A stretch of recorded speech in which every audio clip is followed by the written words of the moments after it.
மண்ணில் நமக்கு சோறு போதும், வேறு எதுவும் வேண்டுமோ? ஆக்சிஜனே தீர்ந்தால் கூட சோத்த தேடி ஓடுவோம். டேஸ்டுக்காக வாழும் இந்த பாடிடா,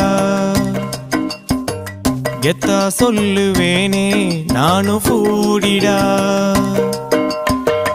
மண்ணில் நமக்கு சோறு போதும், வேறு எதுவும் வேண்டுமோ? ஆக்சிஜனே தீர்ந்தால் கூட சோத்த தேடி ஓடுவோம். வெண்ணிலாவும் குல்ஃபி ஐஸும் கட்லட்டும் முட்டை பப்ஸும் எண்ணெயில போட்ட பஜ்ஜியும் பெப்சியும் செவனப்பும் தந்தூரியும் சில்லி சிக்கனும் பொங்கிடும் பாதாம் பாலும் சிந்தி வரும் சாம்பார் வடையும் தக்காளி சட்டினியும் அளவோடு தின்றால் எல்லாம் ஓகே. அதிகமா போனா ஆயிடுவடிக்கே. களியினில் போலியினில் அடையினில்